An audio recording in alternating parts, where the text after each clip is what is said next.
Hello friends, नमस्कार। मैं हूं उमाकांत पंड्या। आज हम बात करेंगे वृत्त का क्षेत्रफल पाई आर स्क्वायर क्यों। यानी कि यदि हम किसी वृत्त का क्षेत्रफल ज्ञात करते हैं तो उसका सूत्र पाई आर स्क्वायर क्यों कैसे बना। हम पाई आर स्क्वायर को कुछ इस प्रकार से भी लिख सकते हैं, पाई इंटू आर।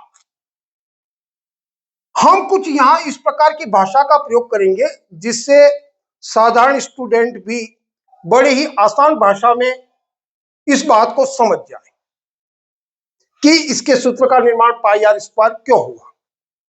अब देखिए, सबसे पहले हम समझते हैं वृत्त को। वृत्त क्या होता है, तो देखिए वृत्त की आकृति कुछ इस प्रकार की होती है। यह हो गया आपका वृत्त। इससे संबंधित चर्चा भी हमने पार्ट 4 में कर दिए और उस पर विस्तृत चर्चा की है। यदि आपने इसको नहीं देखा है तो पहले आप इसको देखिए, जिससे ये बात आपको बहुत ही स्पष्ट तरीके से समझ आ जाए। तो पहले आप पार्ट 4 को देख लीजिए, फिर इस पार्ट को देखिए, जिससे आपको क्षेत्रफल से संबंधित बात भी बहुत बेहतर तरीके से समझ में आने लगेगी। वृत्त का क्षेत्रफल, सबसे पहले बात करते हैं, ये तो हो गया हमारे पास में वृत्त। अब बात करते हैं क्षेत्रफल। अब ये क्षेत्रफल कहां होता है, तो यह किसी भी आकृति के अंदर वाले भाग में, यानी कि इनसाइड वाले भाग में जितना क्षेत्र होता है वही हमारा कहलाता है क्षेत्रफल। ये वाला पार्ट आपका क्या हो जाएगा, क्षेत्रफल। अब इस क्षेत्रफल की गणना हम कैसे करेंगे, इसको हम किससे गिनते हैं, इसको हम गिनते हैं कुछ इस प्रकार की शेप से। ये देखिए आपके पास में कुछ इस प्रकार की शेप है और इस शेप को कहते हैं वर्ग। हम यहां पर क्षेत्रफल में किसकी गणना करते हैं, वर्ग की संख्या का, कि इसमें कितने वर्ग हैं। तो हम यहां गणना किसकी करते हैं, क्षेत्रफल में गणना करते हैं वर्गों की संख्या, कि कितने वर्ग बने हुए इसके अंदर। इसमें जितने वर्ग बनेंगे वही उसका हो जाएगा क्षेत्रफल। यदि इसके अंदर सेंटीमीटर के, कहने का मतलब ये ऐसे वर्ग, आप आकृति को ध्यान रखिए, इस प्रकार की आकृति से ही हम इसके क्षेत्रफल को ज्ञात करते हैं। यदि ये सेंटीमीटर के होते और आपने लिख दिया 25 सेंटीमीटर स्क्वायर, यानी कि आपका ये जो क्षेत्रफल है उसमें आप ये समझोगे कि इसमें जो वर्ग बने हुए हैं वह 25 वर्ग बने हुए हैं और वह सेंटीमीटर के रूप में बने हुए हैं। ये जो वर्ग है वो किस नाप के हैं, तो सेंटीमीटर के नाप के वर्ग हैं, वो 25 हैं, ऐसा हम यहां पर समझेंगे।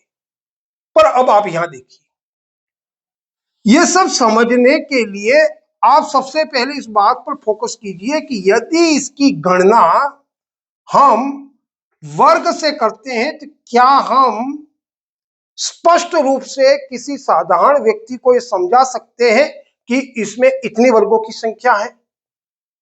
नहीं समझा सकते। कारण ये है कि इसमें कभी भी जो वर्ग है वो स्पष्ट रूप से नहीं बन सकते। आप देखिए, यदि आप इसमें वर्ग बनाने का प्रयास करेंगे तो क्या होगा, आप देखिए, क्योंकि आपको वर्गों की संख्या दिखा दी है क्षेत्रफल में। यदि आप इसमें वर्ग बनाएंगे तो क्या हो जाएगा, इसमें आप देखिए वर्ग बनाओगे बीच में तो वर्ग बन जाएंगे, पर ये साइड वाले किनारे में देखिए कुछ इस प्रकार की आकृति है। कैसी आकृति बन गई, इस प्रकार की। ये वाली आकृति देखिए, ये कैसी आकृति बन गई, कुछ इस प्रकार की। हम यहां पर क्या स्पष्ट कर पा रहे हैं कि इसमें कितने वर्ग हैं, यहां स्पष्ट नहीं हो रहा इस आकृति में कि इसमें कितने वर्ग हैं। तो फिर इस वर्गों की संख्या को स्पष्ट कैसे किया जाए, तो इस वर्गों की संख्या को स्पष्ट किया जा सकता है आपकी दो आकृतियों से। कौन सी, या तो यह आकृति आपके आयत के रूप में परिवर्तित हो जाए। मैं यहां क्या कह रहा हूं, ये जो वृत्त है यदि मैंने इसको यदि आयत के रूप में परिवर्तित कर दिया तो मैं इसमें वर्गों की संख्या को स्पष्ट दिखा पाऊंगा, या फिर इस आकृति को वर्ग के रूप में परिवर्तित कर दूं तो हम इसमें कितने वर्ग हैं वो स्पष्ट रूप से दिखा सकते हैं। तो इस आकृति को मुझे किसी न किसी एक शेप में परिवर्तित करना होगा, या तो मुझे आयत में परिवर्तित करना होगा या फिर वर्ग में परिवर्तित करना होगा। अब इस बात से आप थोड़ा सा ध्यान दे तो यह भी समझ सकते हैं यदि इस आकृति को आयत या वर्ग में परिवर्तित किया जा सकता है तो फिर आप ये भी समझ सकते हैं कि इस आयत को आप वृत्त के रूप में भी परिवर्तित कर सकते हैं, इस वर्ग को भी आप वृत्त के रूप में परिवर्तित कर सकते हैं। कहने का मतलब सभी आकृतियां एक दूसरे की पूरक होती हैं। आप किसी भी आकृति को, मान लीजिए त्रिभुज है, उसमें भी आपको वर्गों की संख्या स्पष्ट करनी होती है, जिसको आप आयत बना सकते हैं, और आयत को ही आप पुनः त्रिभुज भी बना सकते हो। कहने का मतलब ये आकृतियां एक दूसरे में परिवर्तित हो सकती हैं। तो अब हम यहां प्रयास करेंगे, क्योंकि इसमें स्पष्ट वर्गों की संख्या नहीं दिखती है, तो इसको प्रयास करेंगे हम आयत के रूप में परिवर्तित करने के लिए। इस आयत के रूप में इस वृत्त को परिवर्तित करने के लिए इस आकृति में हम कुछ न कुछ काट छाट करेंगे, और जो काट छाट करेंगे वही उसके सूत्र के रूप में हमें यहां पर दिखेगा। तो उसको एग्जाम्पल के रूप में देखते हैं। अब देखिए, इसको थोड़ा समझने का प्रयास कीजिए, यहां पर प्रैक्टिकल नहीं है, मैं शब्द के माध्यम से और इन शेपों के माध्यम से आपको समझा रहा हूं, तो आपको थोड़ा समझने में समस्या हो सकती है, पर आप अंत तक स्पष्ट रूप से समझ जाएंगे कि ये जो पाई आर स्क्वायर का जो सूत्र बना वो कैसे बना। अब समझिए, थोड़ा सा ध्यान देकर के, ये आपके पास में क्या हो गया, ये हो गया आपके पास में वृत्त। अब आप अपनी कल्पना कीजिए कि वृत्त है वो सीधा सीधा ऐसे ही बनकर के नहीं जन्मा है, या मूल रूप में ऐसा नहीं था। आप एक कल्पना कीजिए, आपके पास में एक तार है, और आप चाहो तो इसका वृत्त नहीं बना सकते, आपने इसको गोल घुमा करके इसको वृत्त क्या शेप दे दिया, इस प्रकार का। आप दे सकते कि नहीं दे सकते? मूल रूप में यदि देखेंगे तो वो एक तार होगा, और यदि आपने उसको राउंड शेप में दे दिया तो वो हो जाएगा आपका वृत्त। तो आप इस आकृति को, मूल रूप में यह आकृति है, इसको आप सीधे सीधे तार के रूप में भी देख सकते हैं। ये हो गया आपके पास में तार। मान लीजिए तार ए बी है, वो तार कौन सा है? इस वृत्त की परिधि, उससे संबंधित हम चर्चा कर चुके हैं, यहां से यहां तक की जो दूरी होती है वह कहलाती है वृत्त की परिधि, और ये परिधि कितनी होती है? 2 पाई आर। ये बात आपने समझ चुके हैं पार्ट 4 में। तो यदि मैंने यहां से इसको कट कर दिया और मैंने इसको सीधा करके यहां रख दिया, इस प्रकार की तार को सीधा करके रख दिया, तो इस तार की लंबाई कितनी होगी? इस तार की लंबाई होगी 2 पाई आर। क्यों होगी? क्योंकि इसी वृत्त को जो परिधि है उसको ही मैंने सीधा करके यहां रख दिया, तो ऐसे भी रखा जा सकता है सीधा। तो यदि इसकी लंबाई 2 पाई आर है तो इस सीधे तार की लंबाई भी होगी आपके पास में 2 पाई आर। आप इस बातों पर फोकस कीजिए। अब आप कल्पना कीजिए, क्षेत्रफल से संबंधित हम बात करें, थोड़ी कल्पना कीजिए, यदि आपके घर में आपके खाने की यदि थाली है, वह थाली भी तो एक वृत्ताकार इसी प्रकार से बनी हुई है, और वो अंदर वाला पार्ट ही तो दिखा रहा है, ये वाला के अंदर पूरी भरी हुई है, यानी कि क्षेत्रफल है। अब उसकी कल्पना आप कुछ ऐसा कीजिए कि ये जो थाली है वो सभी वृत्तों के रूप में बनी हुई है। मान लो इसको सटा करके एक एक वृत्त यूं रखा जाए अंदर, तो आप इसमें वृत्त बनाते जाएंगे इस प्रकार से। तो आप कल्पना कीजिए आपकी थाली में बहुत सारे वृत्त होंगे इसके अंदर, और अंत में एक बिंदु, केंद्र बिंदु के रूप में वो परिवर्तित हो जाएगा। मेरी बात आपको समझ में आ रही होगी। आपके जो खाने की थाली है वो थाली भी एक राउंड शेप में है, आपके वृत्त के रूप में। आप फिर कल्पना कीजिए अंदर वाला जो पार्ट होगा, जो बाहर, सबसे बाहर वाला पार्ट है, वो तो होगी आपकी परिधि। इसके सेकंड नंबर पे फिर एक वृत्त आएगा, वो आपकी परिधि से छोटा आएगा। फिर तीसरा वृत्त आएगा, वो इस सेकंड से फिर छोटा होगा, फिर छोटा होगा, छोटा होते होते अंत में वो किसमें बदल जाएगा? केंद्र बिंदु के रूप में। यहां तक आप पहुंच जाइए। ये आप अपनी कल्पना शक्ति को बढ़ाते हुए सोचिए कि इसके अंदर सभी ये वृत्त है। अब हम यहां पर इस बात को क्यों कह रहे हैं, इसको समझिए, इसको हम यहां कनेक्ट करते हैं। हमने इतने सारे वृत्त बना दिए, तो मैं कुछ कम वृत्त बना करके आपको यहां स्पष्ट रूप से समझा रहा हूं कि मान लो ये यहां पर, मान लो ऐसी थाली है जिसमें हमारे पास में ये इतने 1 2 3 4 इतने ही वृत्त है, और फिर हम पहुंच गए सेंटर पे। ऐसा समझिए, वृत्त तो बहुत सारे होंगे उस थाली में, पर अभी आप समझिए कि इतने ही वृत्त है।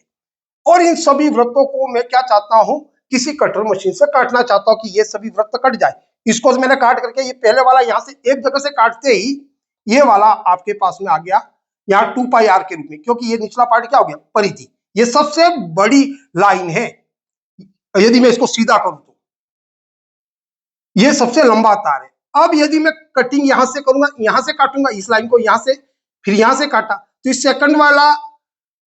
सेकंड वाली जो वृत्त की परिधि है वो कट गई। वो कितनी होगी? इस परिधि से थोड़ी कम होगी। फिर थर्ड वाली वो इससे कम होगी और इससे भी कम होगी। तो आप देखिए, इसको अगर मैं जमाता जाऊं, सेकंड वाली थोड़ी इससे कम होगी तो कुछ इस प्रकार से इस पर जमेगी, थर्ड वाली फिर इससे थोड़ी कम होगी तो कुछ इस प्रकार से जमेगी, और फिर यहां से फिर फोर वाली काटी तो इस प्रकार से। तो आप देखिए, इसके अंदर जितने भी वृत्त हो वो सब कब कट जाएंगे? जब मैं वृत्त की परिधि के एक बिंदु से केंद्र तक यदि मैं इसको कटर मशीन से काट दूंगा तो इसके अंदर जितने वृत्त हैं वो सब कट जाएंगे। और यदि मैं इनको सबको एक सीधा तार के रूप में जमाना चाहूं तो वो कैसे जमेंगे? कुछ इस प्रकार से जमते जाएंगे एक के ऊपर एक, क्योंकि छोटे हैं तो वो कुछ शेप इस प्रकार की लेने लगेंगे। और आप एक समय में देखोगे तो ये शेप किस प्रकार का रूप धारण कर लेगी आपके पास में? ये शेप धारण कर लेगी कुछ इस प्रकार का। और ये जो बिंदु देखोगे आप, ये वाला अंतिम, यहां से यहां तक काटने पर इस थाली के अंदर के सभी वृत्त कट गए और हमने इसको क्रम से जमाया। सबसे पहले इसको जमाया, ये हो गया हमारे पास में ये वाली लाइन। और ये ऊंचाई कितनी होगी इसको देखिए, क्योंकि हमने वृत्त की परिधि से केंद्र तक काटने पर सभी तार कट गए और सभी यहां तक जम गए। तो ये जो वृत्त के केंद्र से परिधि तक का जो नाप होता है उसको क्या कहते हैं? आर या त्रिज्या। वो त्रिज्या। अब ये त्रिज्या कहां पर है? देखिए, ये हो गया आपका बिंदु, ये वाला, और ये वाला हो गया इसका ये वाला पार्ट। तो यहां से यहां तक केंद्र से लगा करके वृत्त की परिधि तक ये हो गया आपका आर। ये इसका क्या बन गया वो देखिए। यदि आप इस प्रकार से ड्रॉ करते हैं तो वो यह आकृति आपकी एक त्रिभुज की आकृति बन जाती है। किसकी आकृति बन जाती है? त्रिभुज की। अब ये बन गई आपके वृत्त की ऊंचाई, आर है, त्रिज्या है, वो क्या बन गई? ऊंचाई, ये वाला पार्ट। और ये वाला जो फर्स्ट 2 पाई आर वृत्त की परिधि आपका क्या बन गया? आधार। अब आपके पास में दो नाप हो गए, एक तो वृत्त का आपके त्रिभुज का आधार मिल गया और ऊंचाई मिल गई। आधार किससे मिला? जो फर्स्ट वाला पार्ट आपने इसको काट करके सीधा रखा था वो हो गया आपका आधार। और जहां तक आपने काटा और तारों को जमाते गए तो अंत में केंद्र बिंदु तक जमेंगे ये सभी पॉइंट, तो यहां तक होगी ऊंचाई, वो मिल गया आर। इस प्रकार से हमें त्रिभुज का जो सूत्र है 1/2, इसको मिटा देते हैं, 1/2 आधार गुणा ऊंचाई। 1/2 का 1/2 आधार कितना आ गया? 2 पाई आर। और ऊंचाई कितनी होगी? यहां से लगा करके यहां तक, यानी कि त्रिज्या आर। 2 से 2 कट गए। अब आप इसका मल्टीप्लाई करेंगे, पाई आर इंटू आर, सूत्र आ गया पाई आर स्क्वायर। यही सूत्र है आपका पाई आर स्क्वायर यहां पर वृत्त के क्षेत्रफल का। पर अभी हम ये नहीं बता पा रहे कि इसमें भी वृत्तों की संख्या, वर्गों की संख्या जो काउंट करनी है वो हम त्रिभुज में स्पष्ट रूप से नहीं बता सकते कि इसमें कितने वर्ग हैं। हमारा प्रयास ये है कि हम इसमें वर्गों की संख्या स्पष्ट रूप से बता पाए। वो कैसे बता पा सकते हैं? हम बता सकते हैं एक आयत में। तो अब इसी आकृति को हम एक आयत के रूप में परिवर्तित करेंगे। अब इस आकृति को मैं कुछ बना देता हूं यहां पर, जिससे आपको स्पष्ट रूप से समझ में आ जाए कि यहां पर क्या है। अब देखिए, आपने इन सभी तारों को काट करके कुछ इस प्रकार की आकृति बनाई थी। अभी आपने देखा त्रिभुज में ये आपका केंद्र था, ये आपका वृत्त की परिधि थी। तो वृत्त की परिधि कितनी थी? 2 पाई आर। और ये वाला आपने देखा था यहां से यहां तक की ऊंचाई को, ये आपके पास में क्या था? आर, यानी कि त्रिज्या। यदि आप और स्पष्ट रूप से समझना चाहते हैं तो ये जो त्रिभुज बना आपका, वो त्रिभुज बना है आपका समद्विबाहु। समद्विबाहु त्रिभुज का मतलब जिसकी दो भुजाएं बराबर होती। ये वाली भुजा और ये वाली भुजा दोनों बराबर है। और यदि स्पष्ट रूप से समझना चाहे, यदि आप थोड़े से मैथ को जानते हैं, यदि आपके पास में कोई समद्विबाहु त्रिभुज है, नहीं है तो आप बना लीजिए समद्विबाहु त्रिभुज जिसकी दो भुजाएं बराबर हो। फिर आप क्या कीजिए, इसका जो आधार है उसको आधा कर दीजिए, कहने का मतलब दो भागों में बराबर बांट दीजिए, बीच सेंटर में पॉइंट रख दीजिए। फिर यहां से आप उसके शीर्ष से एक रेखा खींचिए। ऐसी रेखा खींचने पर क्या होगा, ये जो रेखा होगी, ये जो लाइन होगी आपके पास में, वह 90 डिग्री की होगी, अपने आप ही उस पर लंब बन जाएगा, यानी कि ये ऊंचाई बन जाएगा। तो यहां क्या हो जाएगा, ये जो ऊंचाई बन गई इसकी, तो आप ये देख सकते हो कि इस वाले आधार को हमने क्या किया, दो पार्टों में बांट दिया।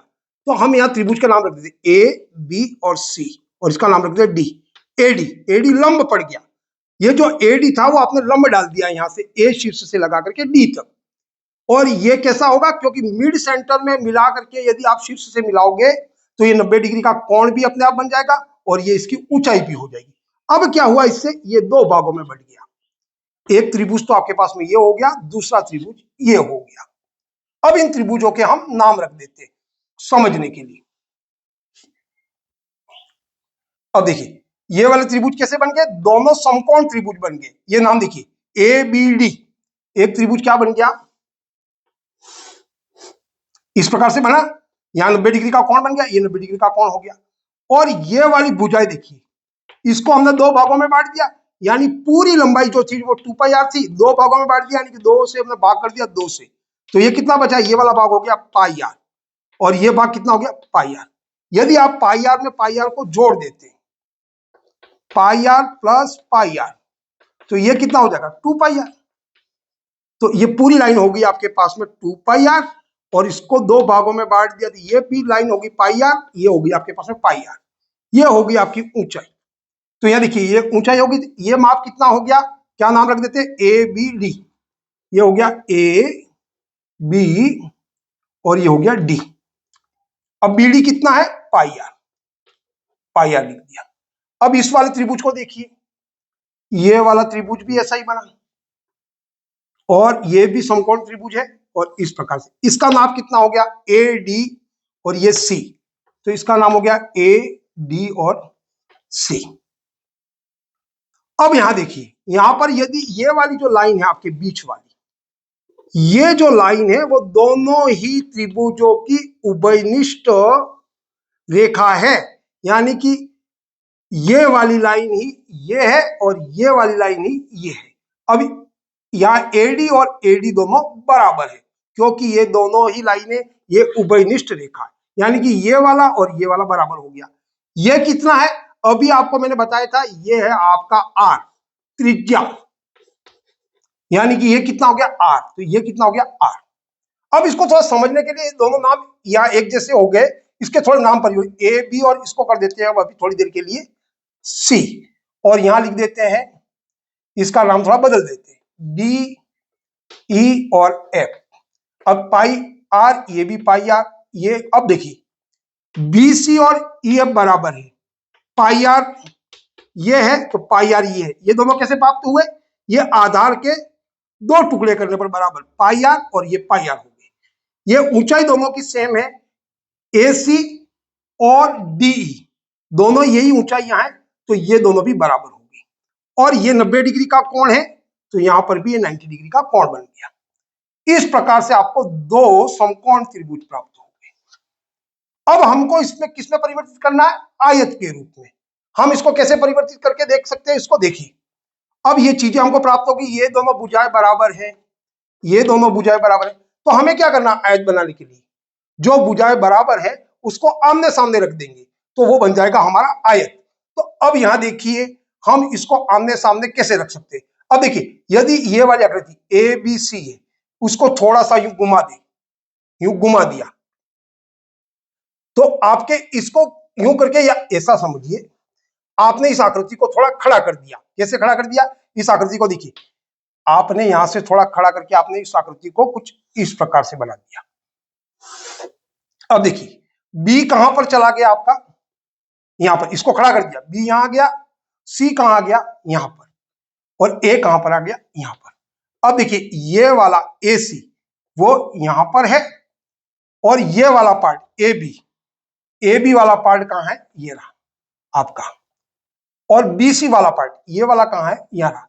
अब इस आकृति को आप थोड़ा पास में लाइए, यदि पास में लाएंगे तो ये BC है वो B है वो D पर संपाती हो जाएगा, कहने का मतलब एक बिंदु हो जाएगा, और C थोड़ा इतना आ जाएगा। अब ये बिंदु हो गया आपका C, और CA, ये देखिए CA आकर के आपके यहां लग गया। तो ये वाला पार्ट क्योंकि ये ऊंचाई है और यहां पर ये भी ऊंचाई है, और ये वाला उसके जो कर्ण थे वो एक दूसरे पर संपाती हो गए, और ये दोनों भी बराबर हो गए, क्योंकि ये कितना है, यहां देखिए ये जो आपका BC है, ये BC कितना पाई आर, तो ये भी आपके पास हो गया पाई आर। अब देखो पाई आर, ये वाली ऊंचाई कितनी है R, ये भी ऊंचाई भी R, आमने सामने की भुजाएं बराबर हो गई, और ये कोण भी आपके पास में देखिए, यहाँ जो कोण बना हुआ था आपके यहाँ पर C पर, तो यहाँ देखिए ये वाला कोण है वो 90 डिग्री के हो गए, तो ये चारों कोण 90 डिग्री के हो गए, आमने सामने की भुजाएं बराबर होगी। इस प्रकार से ये बन गया आपके पास में आयत, और इस आयत में आप स्पष्ट रूप से वर्गों की संख्या को काउंट कर सकते हैं। अब देखिए आयत का सूत्र क्या होता है, लंबाई इंटू चौड़ाई। अब इसकी लंबाई कितनी है, देखिए ये ऊंचाई है R, वो होगी आपकी लंबाई, चौड़ाई कितनी है इसकी पाई आर। अब देखिए क्या सूत्र बन गया, पाई आर स्क्वायर, आपको गुणा आता होगा यदि बीजगणित का, तो ये सूत्र बन गया पाई आर स्क्वायर। इस प्रकार से इस सूत्र का निर्माण हुआ। ये सब करने के पीछे मेरा कारण है कि आपको थोड़ा कठिन जरूर लगे, यदि इसको समझने में थोड़ी कठिनाई भी हो सकती है, पर मैं चाहता हूं इस कॉन्सेप्ट को आप बहुत बेहतर तरीके से समझे, जिससे आपके आने वाले सवालों में जब सवालों के टुकड़े किए जाते हैं तो आप समझ ही नहीं पाते कि यहाँ क्या हो रहा है। इस प्रकार के कॉन्सेप्ट से आप किसी भी क्लास की मैथ को कर रहे हैं तो आप बहुत बेहतर तरीके से कर सकेंगे। आप 10th में आते आते आपको इसको टुकड़ों के रूप में बहुत से काम करने होते हैं।